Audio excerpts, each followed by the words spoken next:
ready to break some barriers? Well, I am. Yeah, I am. So here we go. Disability. What do we think of when we think of disability? A lot of times we might think of physical barriers or developmental or mental barriers, but that makes us think that there's people out there that have a disability and I do not. I'm normal and they're not. Well, we are here to break the barriers and have a new understanding of that word disability. There can be social disabilities, emotional disabilities, financial disabilities, and even spiritual disabilities.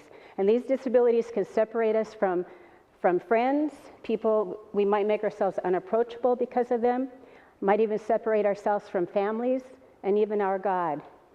And so disabilities, when we think of that, now you're in trouble because my ability in disability is talking a lot. And this 8 minutes is going to be very tough for me.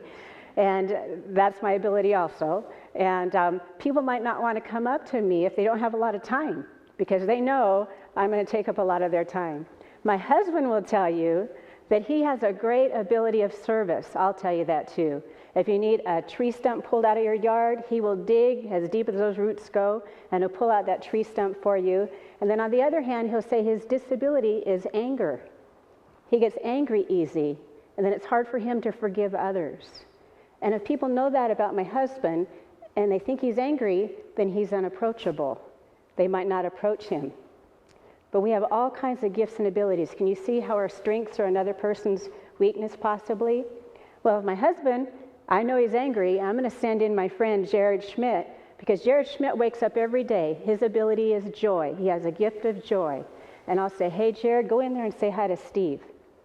It's only 1 minute that I hear my husband laughing and cracking up because he benefited from Jared's gift of joy. Now, Jared has Down syndrome. We call it UP syndrome. And Jared has a gift of love for all people, and we've seen that. Now, when it comes to barriers in life, I'm experienced with barriers that happened with our family. My sister also has Down syndrome, and she's 52 years old, and I'm 5 years older, so I'll let you do the math. And a long time ago, I can remember as a 7-year-old little girl, my parents sitting my brother and I down to tell us my sister is mongoloid. That's the word back then that we heard. I was worried. I said, Mom, I thought she's American. Isn't she American? And then my brother was worried. She has a disease. Is she going to die? What's mongoloid? And I love that my parents said, all that means is she's going to need extra love and maybe more time to learn things. And so being an older sister that's 5 years older, I couldn't wait to do things with her, and I had this love for her right away. And that word Down syndrome has been my best teacher, my best education, my whole life. But back then, I would see what my parents went up against when they tried to sign up my brother and I and my sister for like swimming lessons at Fresno High School, or boating at Roding Park, or maybe it was tennis at Romaine Playground. I would hear people say to my parents, we could take your 2 older children, but we don't work with those kind of people. I heard it many different ways. She's so cute. Isn't there a special place for people like that? We don't do that here. And the tomboy that I was, it's like, what do you mean? She can swim. How come she can't swim? So my parents had to teach me, Deb, if you want to change the world, you got to make them want to join your party. You got to make them think that that is the place to be and make it look fun. And so Kathy became, actually I became her road manager, and she'd entertain people, and she had this great giggle, and it would draw them in. People ask around the world, how can God allow a disability? How can God allow someone maybe that has some medical needs that are in pain? Well, I have stories from all the years of experience, 29 years with Break the Barriers, our nonprofit corporation. The best story I have to explain that is one time our team was asked to perform in juvenile hall. And when we went in there, you know, I thought, okay, yes, we'll go. And when we went in there, you could hear a pin drop. And we were waiting for the young men and young women to come in. They came in and lined up on this side, the young men did, and the young women were on this side. And when I went over to shake the hands of the guys, I got permission. I wanted to tell them, you're going to see something amazing today. You're going to see ability. And I love when people are honest with their thoughts. They said, oh yeah, look at that guy with no legs. Look at that person in a wheelchair. Isn't that one retarded over there? And I love when they speak out, because once they see what the team has to offer, it hits them harder.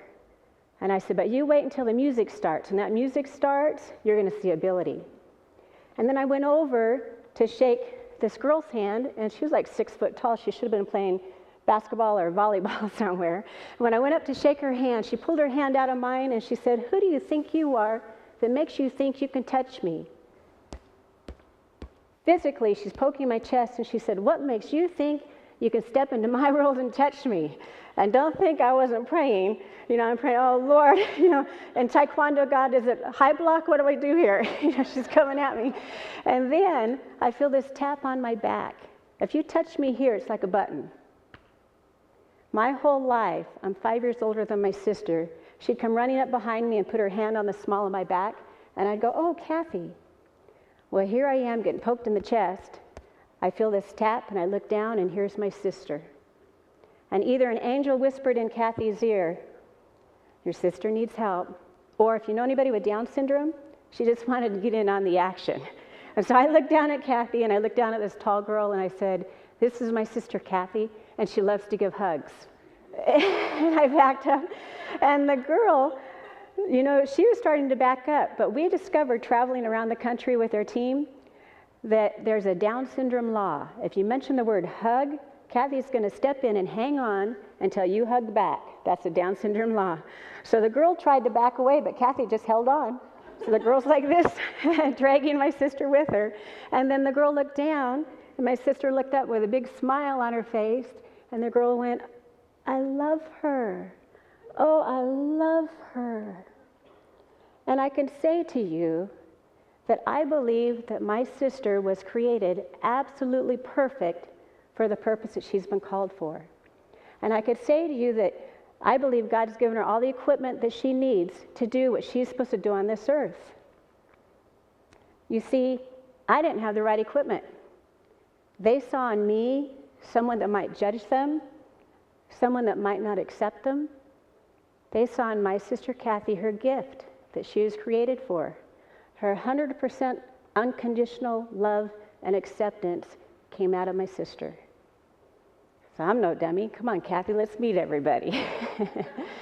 And I found this to be true around the world. And we have all kinds of barriers that we face. But I have to tell you, whether we're in Romania or China or South Africa or Dominican Republic or India, parents around the world pray the same prayer, that their child will be accepted in this world and that they will have an opportunity to develop the gifts that they've been given.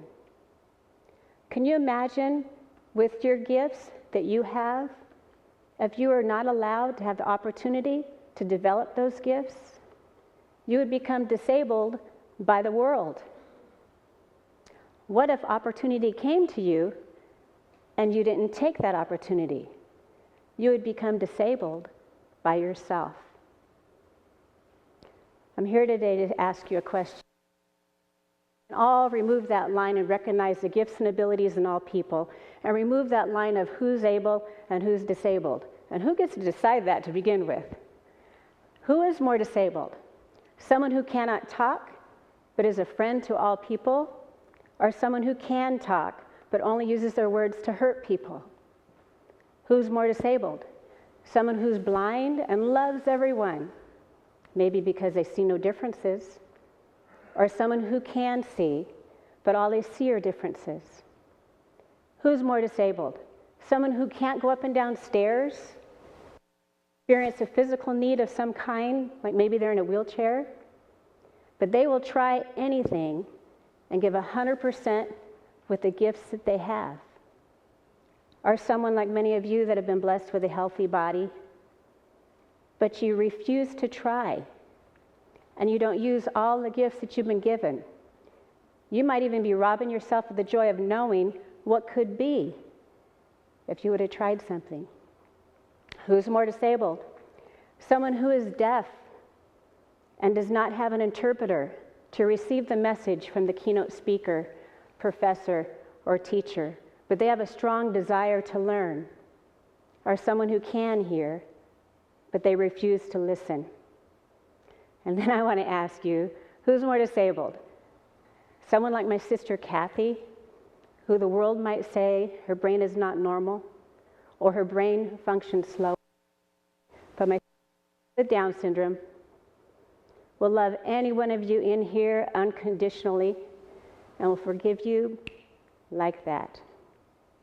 Or someone who's been blessed with a very intelligent mind, but they're also very closed-minded, and they're quick to judge, and they become our barrier because they don't give us a chance to see how far or how high people can fly with the gifts and abilities that they have been given. So something for you to think about is who is more disabled. And it's our prayer that we will all learn to look beyond what we think we see. Look beyond what society tells us to see. Look beyond that. Because inside, we might see ability. And don't be the person that disables others to reaching their full potential. Something to think about.